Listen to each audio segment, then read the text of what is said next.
So good morning, everyone. Boy, it got quiet fast. Very nice, thank you. Good morning, my name is Bob Ramsey. I've been with Royal Banks a long time. If you know, I don't know anything about banking, but if you watch any Cardinal games or hockey games or listen to games on KMOX or wherever you hear me doing Royal Banks commercials, I've been with this great company for many years. And it's an honor to once again to be here at the Economic Forecast Breakfast. I usually mention a couple things about, because this is a day of predictions and forecasts and looking ahead, and I usually will say something about athletics and as the voice of the St. Louis University Billikens, something about that. But maybe for the first time since I've been working for the bank and broadcasting Billiken basketball, and other teams prior to that, 40 years in Division I, I really think trying to predict college basketball is actually harder than predicting the economy. And there are three reasons why primarily. One, and if you're not a sports fan, I won't dally on this too long. If you are, I think you'll get what I'm talking about. One is something called the transfer portal. Athletes don't think about going to school for 4 years anymore. Oh, they may play for 4 years, but not to a given school. This past offseason, 2,000 Division I basketball players entered the transfer portal, making it impossible for any coach to build a program from year to year. Point two, tectonic shifts in conferences.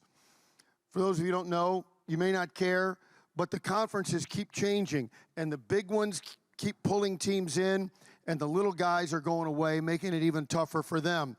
And then, in college athletics, and for my purpose here, college basketball, 3 letters, only 3 letters, and they strike fear in the hearts of every coach and athletic director in the nation.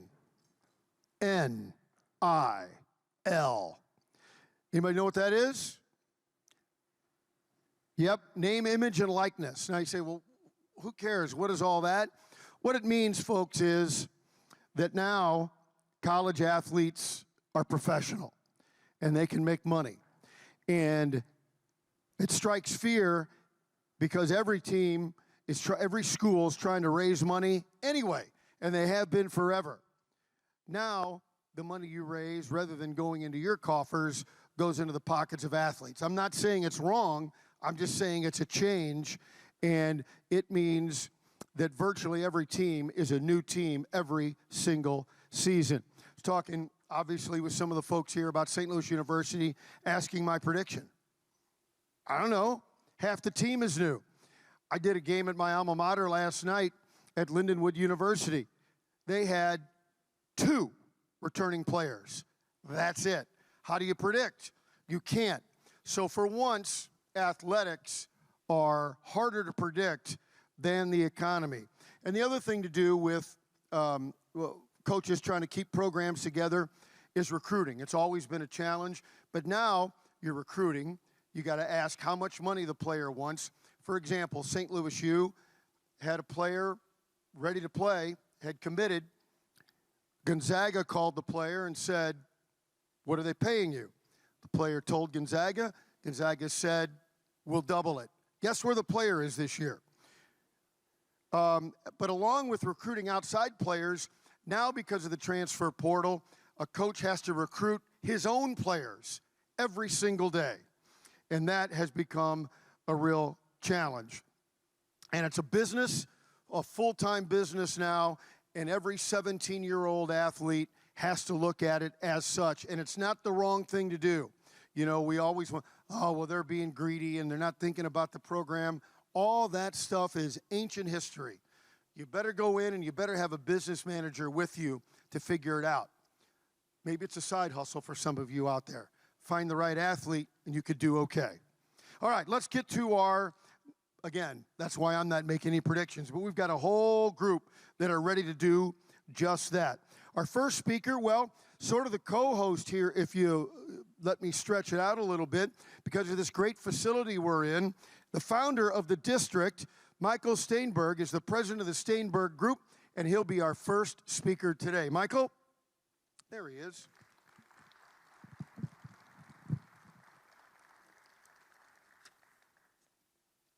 Go get him. Good morning, everyone, and welcome to the factory, the district.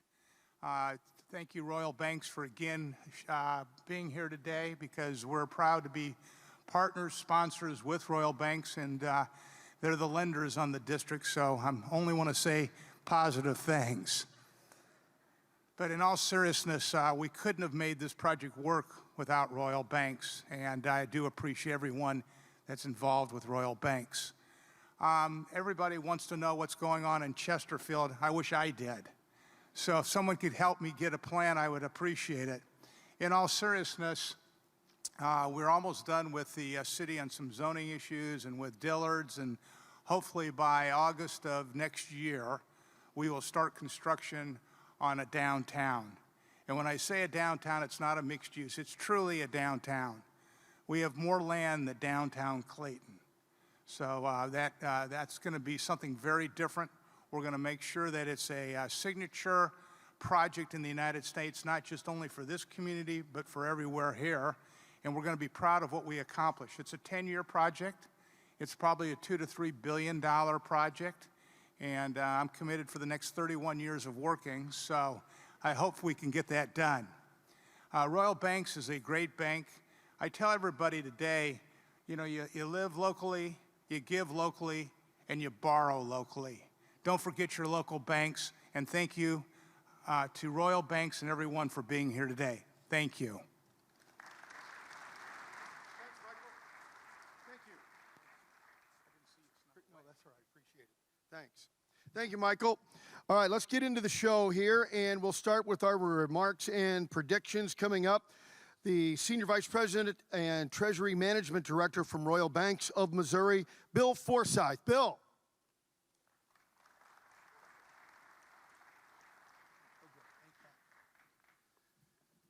Thank you, Bob. Good morning, everybody. As Bob mentioned, my name is Bill Forsythe, and I'm the Director of Treasury Management here at Royal Banks of Missouri. It's my distinct pleasure to welcome you all to the 23rd Annual Economic Forecast Breakfast. And I have to say, Mr. Staenberg, every time I step into this venue, I'm reminded of just what a jewel we have here in West County. As you indicated, Royal Banks does remain the proud official bank sponsor of the factory, and we're delighted to be here today. It's my pleasure to also welcome back our outstanding panel of economic speakers. Regardless of industry, I think it's safe to say we've all experienced a significant shift in the economic conditions over the course of this past year. Everything from high inflationary pressure to rapidly rising interest rates to ongoing labor shortages, the headwinds have certainly been a challenge. The perspective of each of our speakers this morning will help us plan and navigate the year ahead. I'd also like to take a moment to recognize and thank the members of our board of directors for sharing the vision of our CEO, Mitch Baden, and the rest of our senior management team as we continue to strive to be the best relationship bank in each of our markets. In particular, I'd like to extend my sincere thanks to our principal shareholders, Linda and Matt Renner, and Steve Pesson. It's their unwavering commitment and belief in us that has enabled us to continue to grow and be successful. Thank you very much for your support. Finally, I'd like to recognize my colleagues Katie Carricker, Lisa Weeks, and Debbie Brandt, who worked tirelessly behind the scenes to make today possible. The three of them do a tremendous job planning events, coordinating all of our meetings, and contributing to our marketing programs. My hat's off to you, ladies. Thank you so much for all you do for us.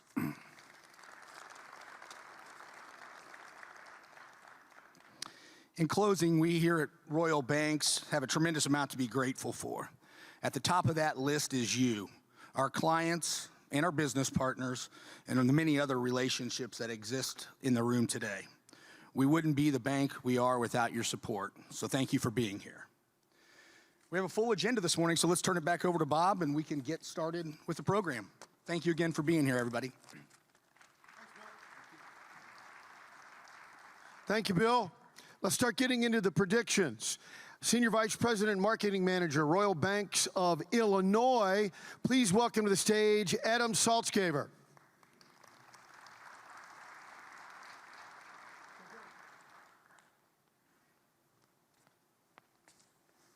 Good morning, everyone. Thank you again for being here this morning. This is an exciting event for us each and every year. Those of you that are returning, I know most of you look forward to seeing kind of where our predictions were from the previous year. So I have the pleasure of revealing how accurate we all were in predicting what the economy would look like in 2023. And I will say I think we're a pessimistic group a little bit, so that's the good news. I think you're going to look at some of these numbers and be happy how things turned out. First and foremost, I just want to thank everyone who filled out the questionnaire at the Economic Forecast Breakfast last year. Royal Banks has put together a great list of speakers this morning, but first let's get in and see how we did in our predictions. Okay, first up is gas prices. We predicted that it would be $3.46, $3.46 a gallon. Actual was 3.14, so that's great news. I know that we started to see gas prices come down a little bit, and we hope that that continues. The next one that we can see here is prime rate. As a banker, I really hope it's 6.86 sooner than later. Hopefully, maybe if we predict that here today as a group, maybe it'll come true by next year. But as you can see now, it's currently 8.5%. So next up, we have unemployment rate. The unemployment rate predicted, as a group, we predicted 4.63, and the actual is 3.9. I know the economy's on everyone's mind. Seems like 24/7, it's a point of conversation. So I was pleased to see that.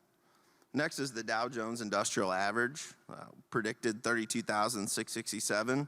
Got just above that, so 33,995.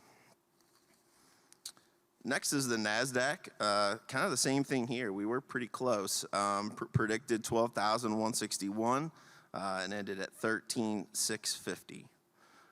The last one here, the annual rate of inflation. Again, we predicted 5.95, and the actual was 3.7. So again, I think overall those are relatively encouraging numbers from what we had last year. We do ask that each of you take a second and fill out the 2024 prediction sheet at your table. Scan the QR code to complete via your mobile phone so that we can do this again next year. So thank you all for being here. Hope you enjoy the program.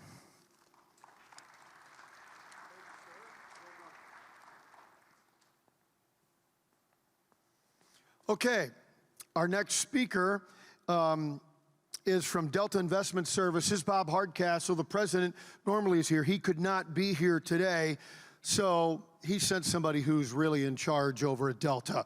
Nancy Carrel, financial professional, will join us and give us her thoughts and Delta Investments' thoughts at looking to the next year. Please welcome Nancy Carrel.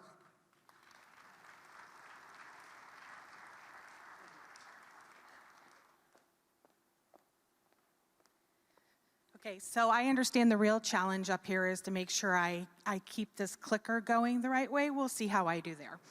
First thing I want to do is welcome everyone this morning and tell you good morning.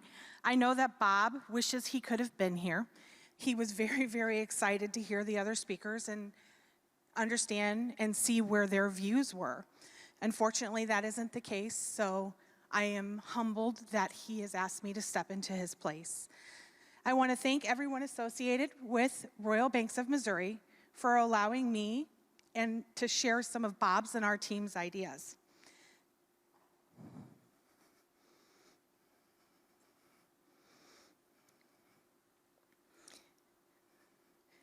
You're not going to have to worry about anything. I know that Bob wanted to be here and listen to the views, but I'm very good at taking notes.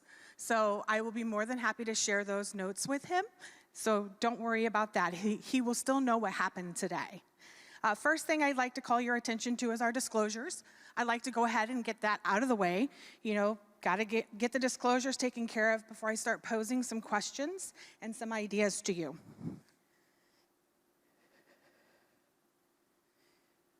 So I have a few things for you to think about. With this world, is it full of uncertainty, anxiety, and worry and confusion? Is the end of the world here? Or is it really coming soon? I mean, there's wars in the Middle East, Russia, Ukraine, concerns about China and Taiwan, what's going to happen with North and South Korea.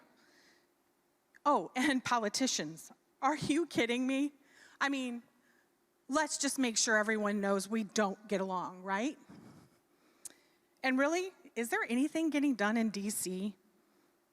So with all of that, it's easy to just get stuck in our heads and stick our head in the sand.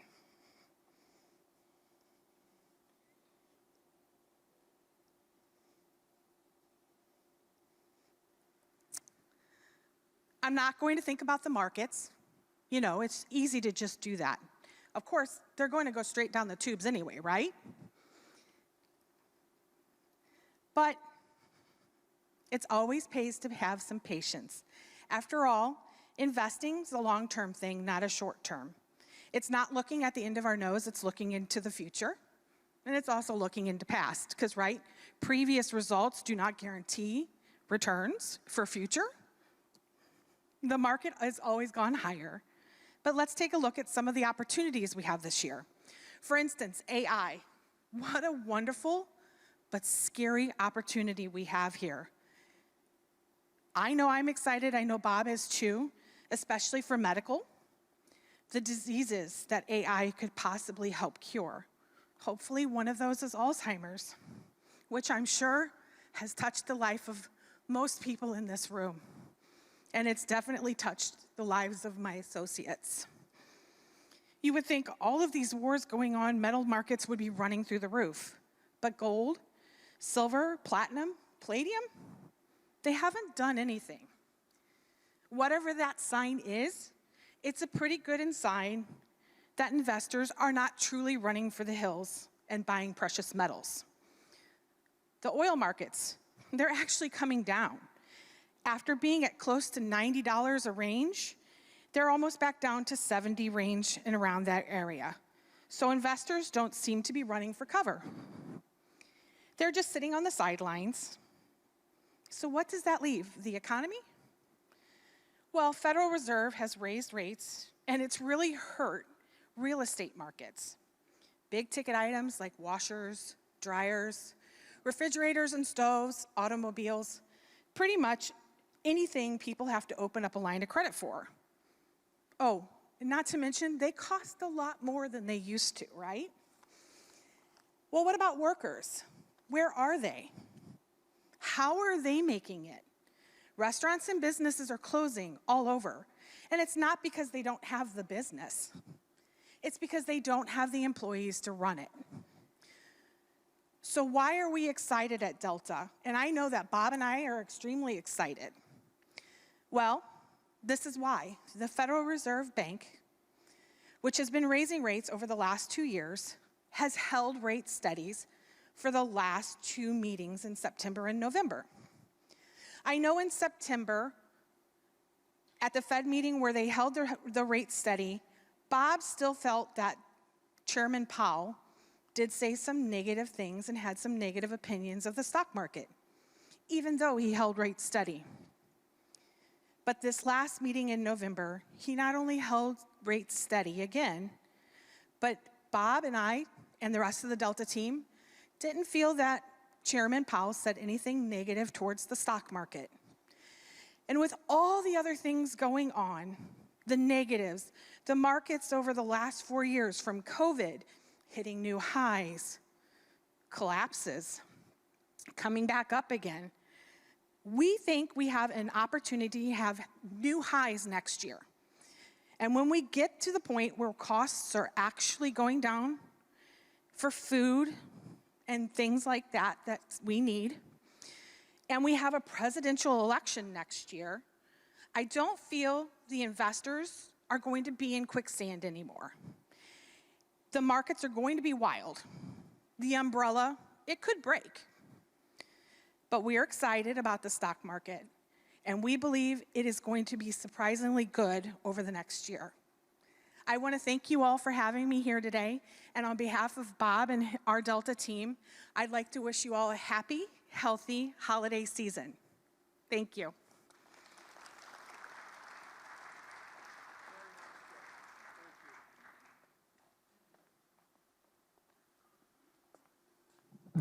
Thank you, Nancy. And tell Bob, while we miss him, that you were far more efficient. Our next speaker, 17 years he's owned the St. Louis Small Business Monthly. He is the president and the publisher. He gets it all done. Been in the business of business journalism for close to 30 years. Please welcome a man who's going to give you a real good look into what's going to be happening with small businesses, Ron Ameln. Ron.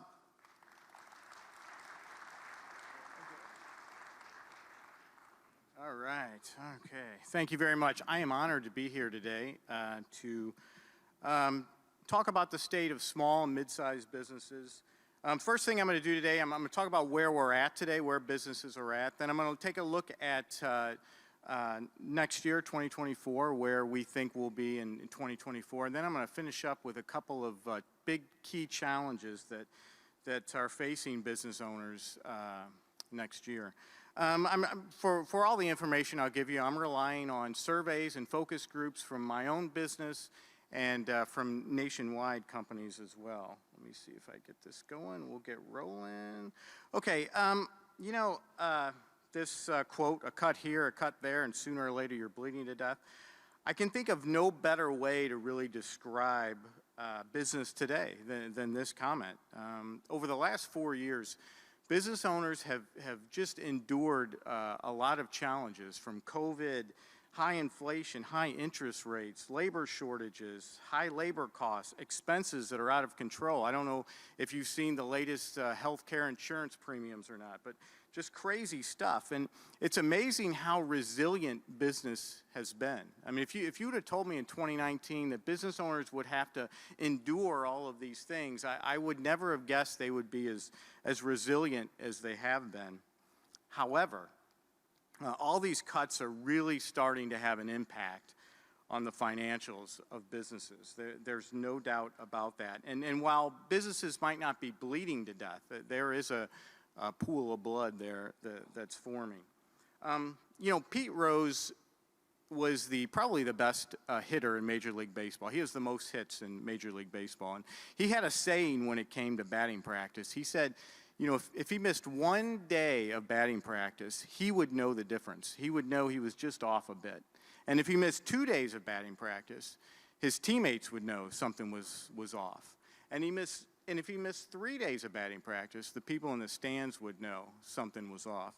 And the same thing holds true with business, because customers and clients are starting to see this impact of the last 4 years of challenges. And we're seeing that in levels of customer service that quite aren't up to par. And we're seeing that in the quality of products that companies are delivering.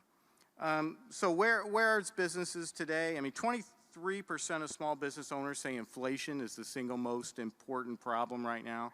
And that is cooling, but still that is where businesses are. Small business optimism is at a 10-year low, and that includes COVID. And it's crazy for me to come up here and give any type of pessimistic view of 2024 after we just finished a quarter that was almost 5% GDP growth. But here I am. I'm doing that. And this is probably the line of the day. 87% of CEOs expect business conditions to either remain flat or turn negative in 2024. And the folks at Royal Banks were really good. They started my car, and it's sitting outside the door right here because I'm going to make a run for it, I think, when I'm done here. CEOs expecting profits to increase is falling as well. So with all that cheerful outlook, what do we expect for next year? Well, we expect slow growth, especially quarter one and quarter two. Is it a mild recession? Is it just very slow growth? Doesn't really matter.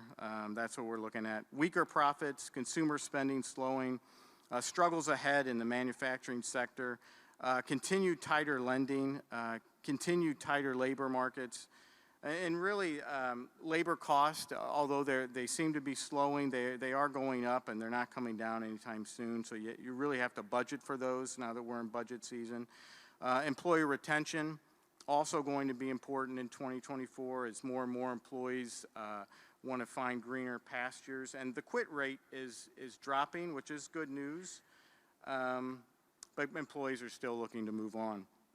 Last year when I spoke here, I said that the two things I would look for in 2023 that would kind of indicate the kind of pain businesses would go through would be employment, because if people are employed, they'll be spending money, which will be a good thing, and then consumer spending. And I think those are the two things that I'll watch again this year, to see, how the economy will do and how businesses will fare. Consumer spending, and consumers have been just really resilient over the last 4 years, really helping business owners out. But we're starting to see some dents in that armor. Personal spending is on the decline, even though it's still above pre-COVID levels, and credit card debt is rising. So that's some things we'll look at. Other reasons, there are other reasons for pessimism, and I do have to say that while business owners expect slow growth, we're not expecting anything like the 08, 09 recession or anything like that. And the struggles that businesses have had to endure over the last 4 years, this next year economy is certainly something that they can handle. Now let's talk about a couple of big challenges for business owners next year. There are many challenges, but these are just two in this economic environment that I think are critical if you're a business and you want to be successful. One is really the financials. I've been involved with businesses for over 25 years, and I think for the most part, business owners come into two camps when it comes to financials. There's the top line folks who will do whatever it takes to build that top line. I mean, they'll sell their mother-in-laws for an extra $1 million in revenue. I mean, they are completely focused on that top line. And, they'll look at their checkbook a couple times a year, but they really don't care about the profit. And on the other hand, you have the folks who are going to be 10% profitable every year, no matter what it takes. And they will lay people off. They'll cut all their marketing. They'll do whatever it takes, even though those actions might affect them negatively in the future. But I very seldom see business owners who are both top line and bottom line. And if you fall into one of these camps, back in 2017, 2018, 2019, back when we were enduring that wave of economic growth, you could be in one of those camps and you'd be just fine.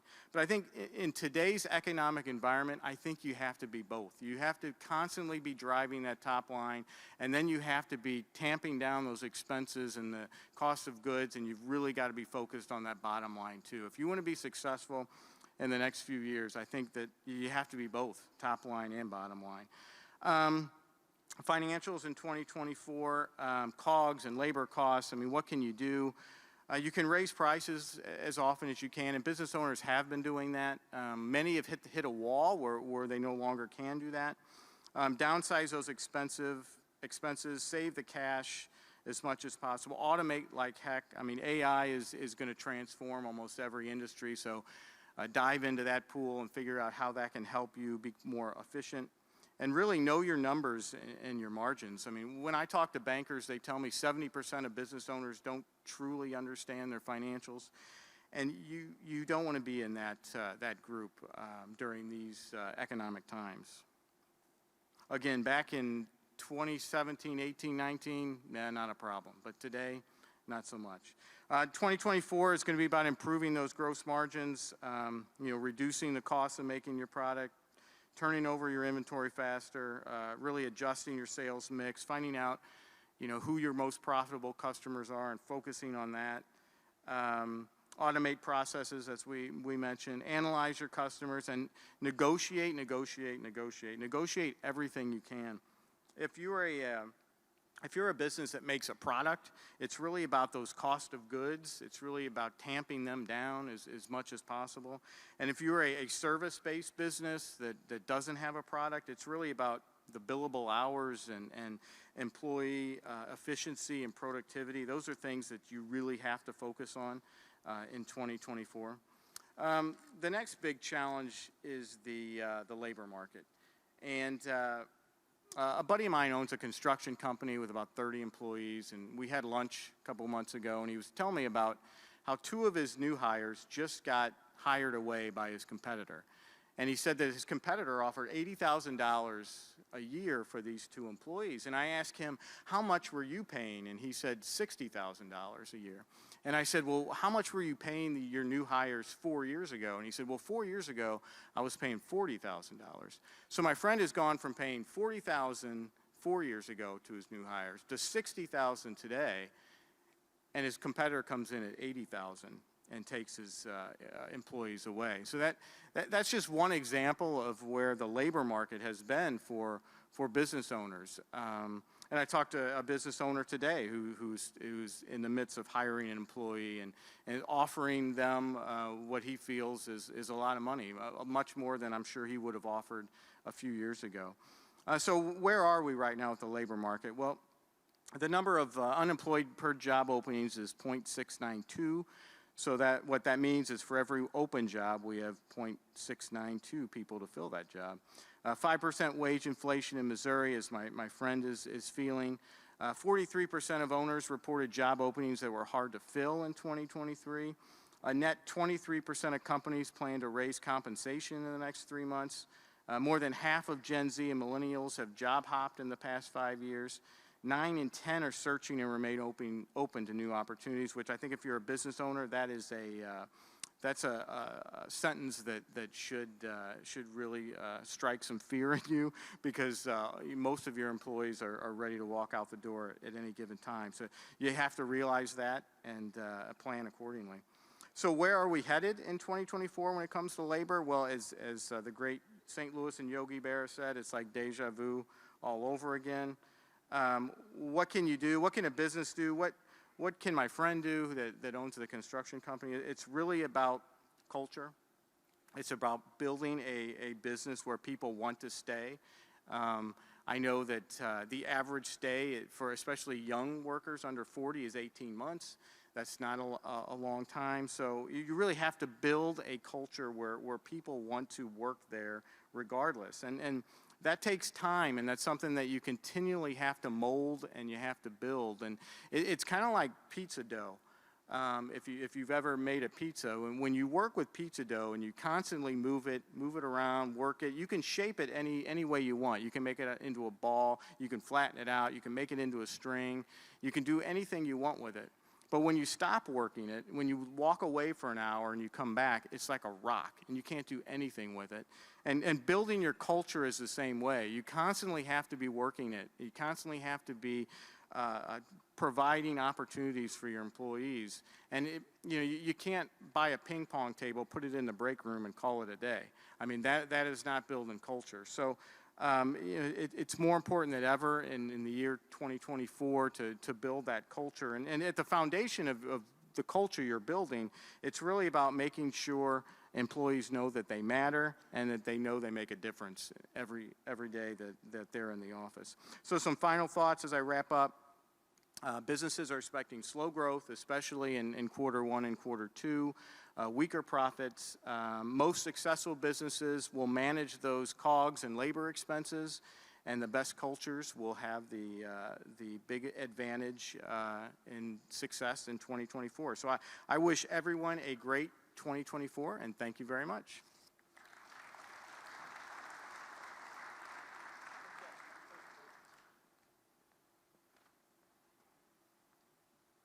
Finally, when I saw our next speaker walk in, I said, "What are you doing here? You're retired."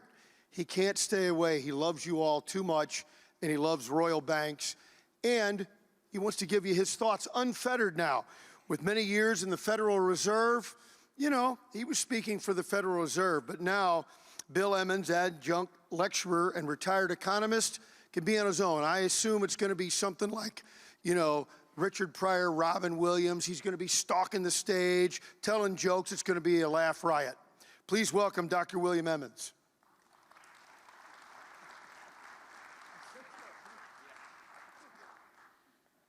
Thank you.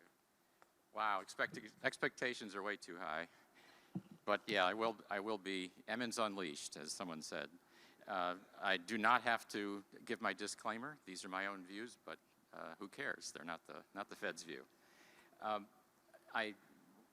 sorry, Bob Hardcastle can't be here. Thanks, Nancy, for your thoughts. So let me first go back a year ago. I would, as Bob Ramsey mentioned, I'm teaching at WashU, and sometimes I'm a hard grader, but I'm going to grade my own forecast. I'm not going to be too tough. For last year, I would say I got a little better than 50%. A year ago, I said when the Fed funds rate was 3.8, if you remember, I said it would be well above 5, and it's 5.3, so I'll give myself credit for that one. I said the 30-year mortgage rate, which at that time was about 6.5%, said it would be 8, and it just barely touched that, so I'll give myself credit for that. This one I got way wrong. I said a recession would have happened by now, and I think a lot of forecasters were looking for a recession in 2023, and of course now they're looking for it in 2024, as Ron mentioned. I said that I thought unemployment would be way up. It wasn't. It's gone up just only to 3.9%.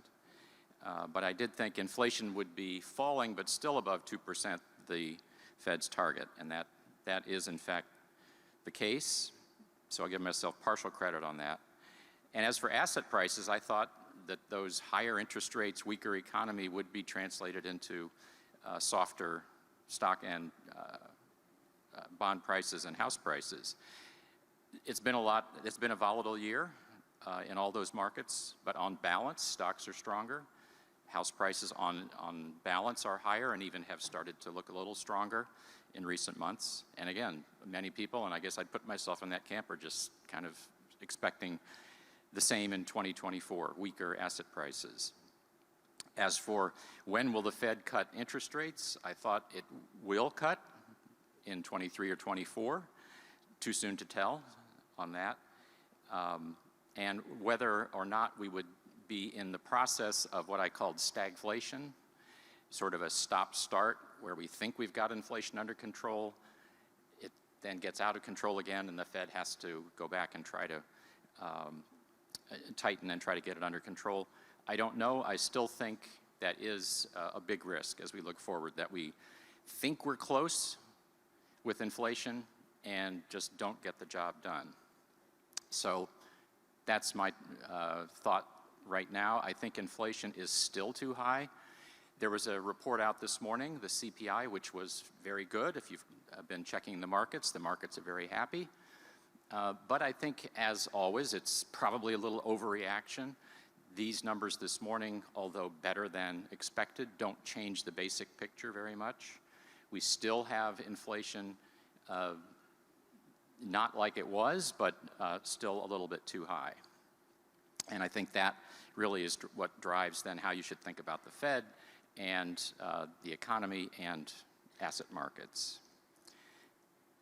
So it's roughly, I think, accurate to say inflation is about 3%. There are lots of different measures. You can think about monthly rates, quarterly rates, year-over-year rates.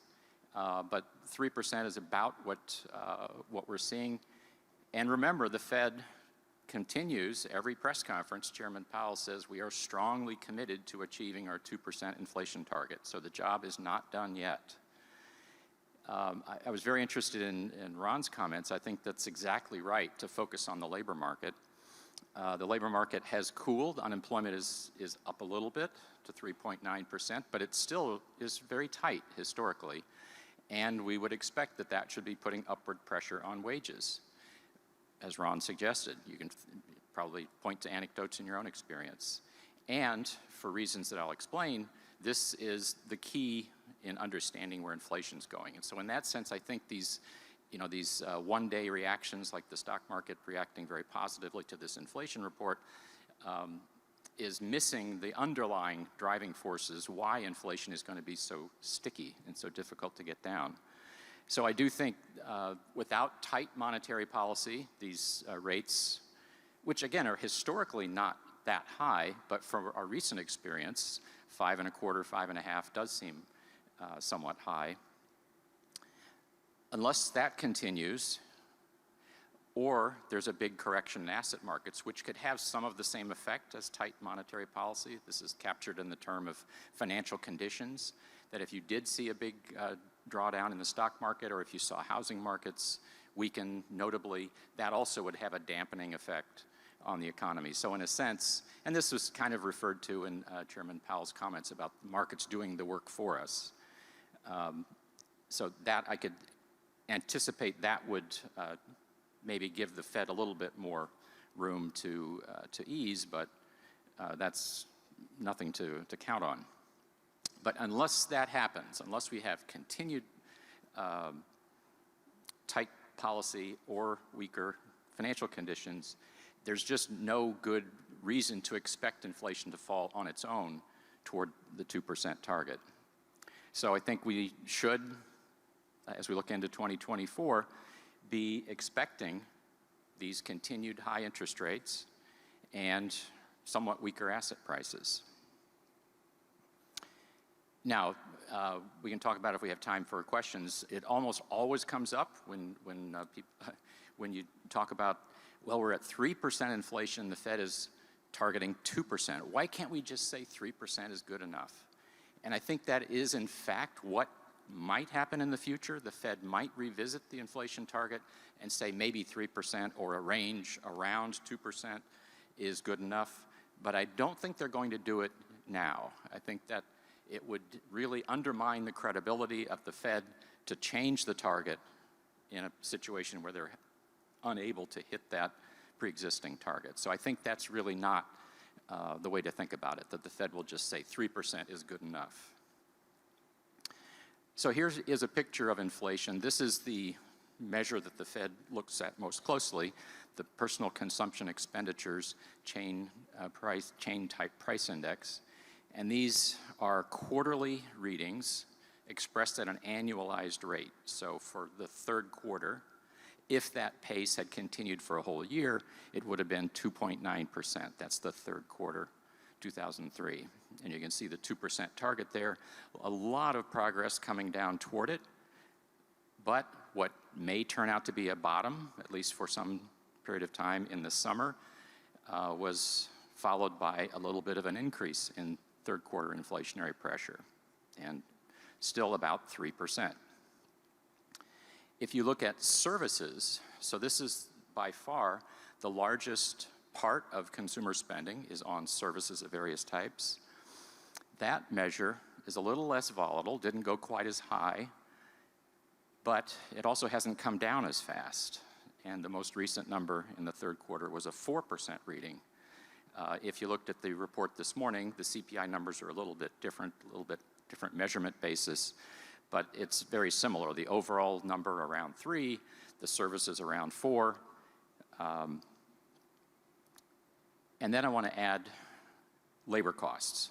And this, I say, Ron was exactly right. What was driving the overall, let me back up a second.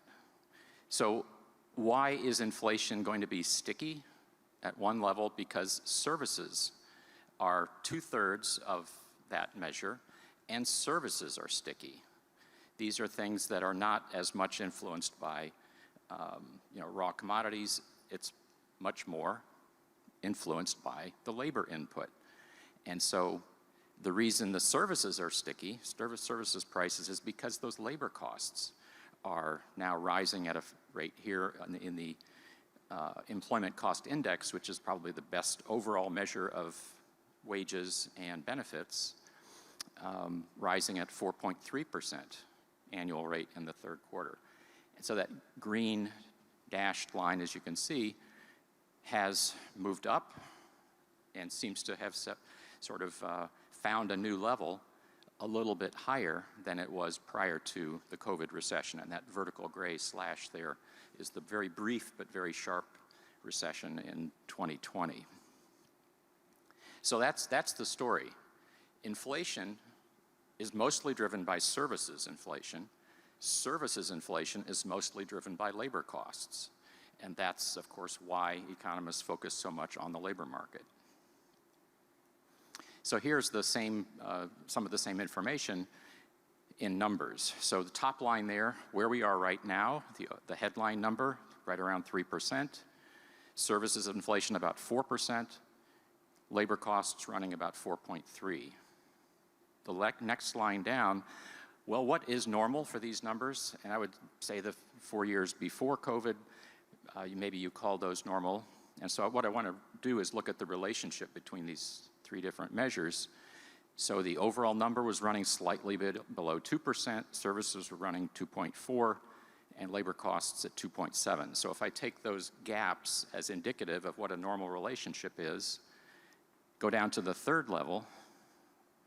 To hit the 2% target, we need to see services inflation fall to 2.7, approximately, and labor costs to fall down to about a 3%. So on the one hand, you say, well, those aren't very large differences, and so the bottom line just does the subtraction. So you need about a 1 percentage point decline in inflation to hit the Fed's target. And that underlying that, you need to see services come down just a little bit more, the inflation, and the labor costs come down a little bit more. This is what a lot of economists are calling the last mile problem, that getting from 7% down to 3% was relatively quick, and it's largely because those things that were driving the 7%, the more volatile components, food and energy, for example, supply chain problems, those things did clear. But what is more persistent and is driving inflation as we look forward are these slower moving, less volatile things like labor costs.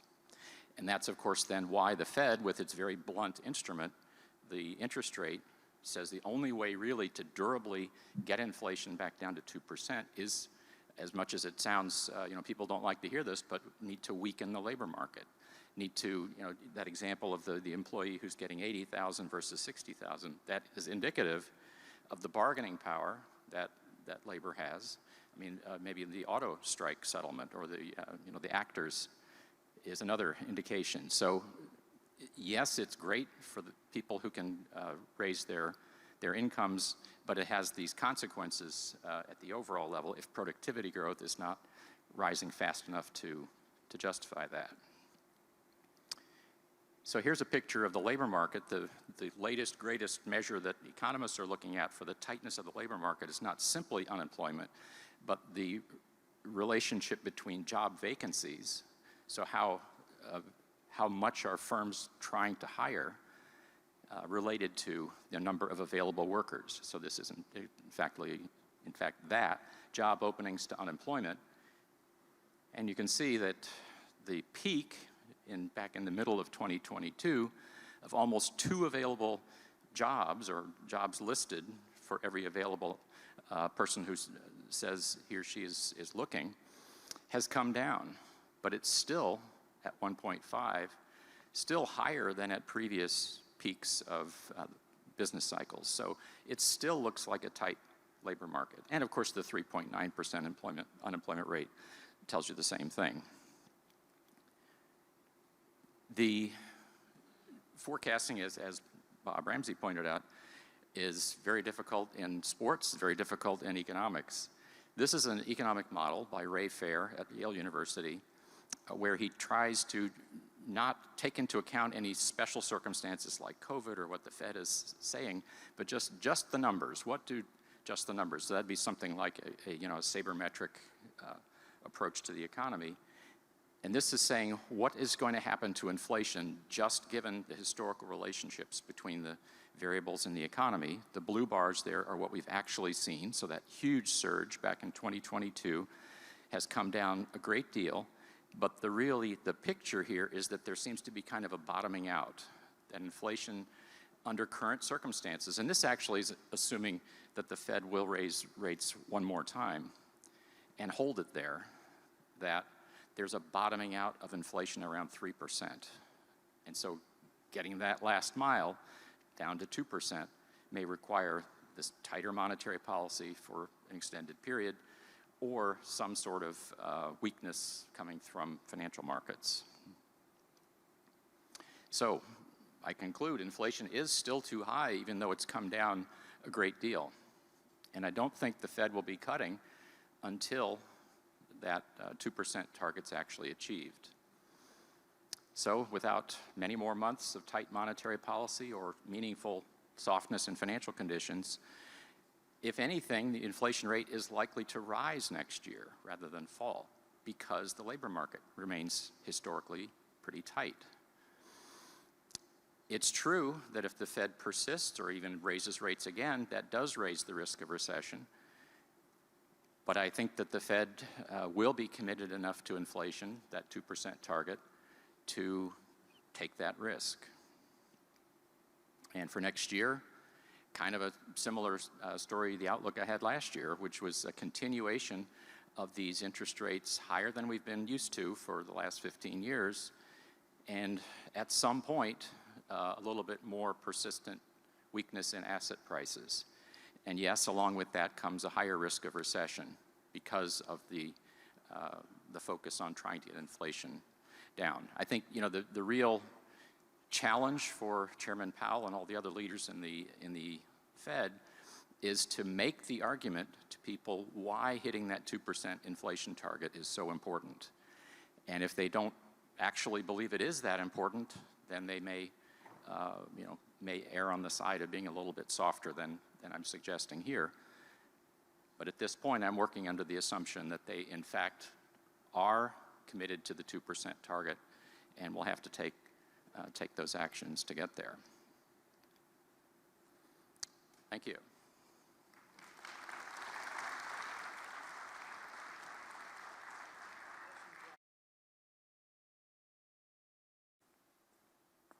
Well, I told you, if you're on the road, Bill will be performing at the Bellagio next weekend. No, let's hear it again for Bill Emmons. Really informative, terrific stuff, Bill. Thank you.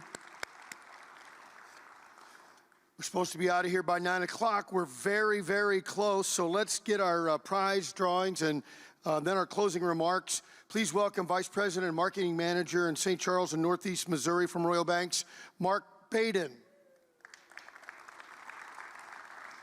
What are we doing, Mark?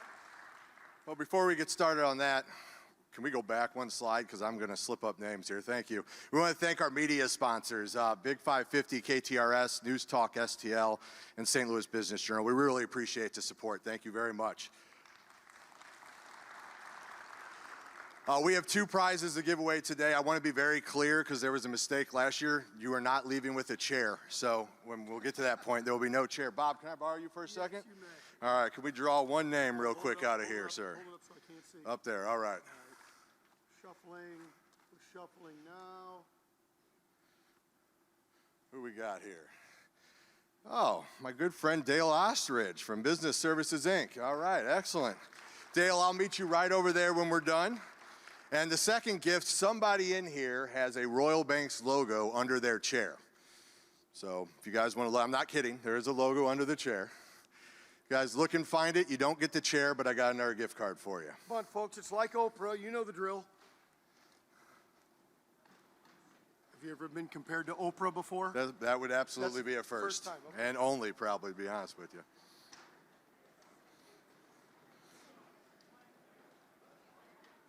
Chair for you. We got a chair for you. We got a chair for you.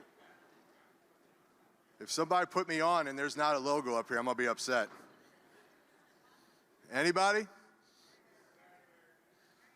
All right, excellent. Congratulations. I'll meet you right down by the steps over there. Thank you very much, everybody. Thanks, Mark. And for our closing remarks today, we're going to be right on 9 o'clock. Senior Vice President and Senior Retail Banking Officer from Royal Banks, Christy Steen. Let's hear it for Christy.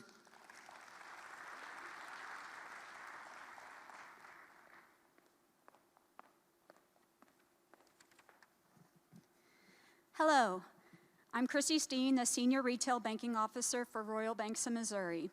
I'm excited to be here today and to be part of such a wonderful program. Thank you first to all of our speakers. We greatly appreciate you being here with us today. Your insight is extremely helpful as we all plan ahead for 2024. Several of our team members worked very hard organizing this event. Katie Carricker, Debbie Brandt, and Lisa Weeks. Thank you for all your planning and preparation. Also, thank you to the team members who volunteered and helped set up this morning. We appreciate all of you. Finally, we'd like to thank all of you for being here with us today. We hope you found the program to be informative and insightful. To echo Bill from earlier, we do have a tremendous amount to be thankful for, and we wouldn't be the bank we are today without your support. So thank you, and we look forward to seeing you all again next year.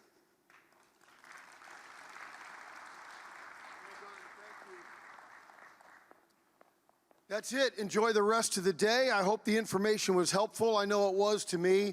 Please drive safely and always remember it's Royal Banks of Missouri where better service means better banking. I've said that a couple times before. Everybody have a great day. Thanks.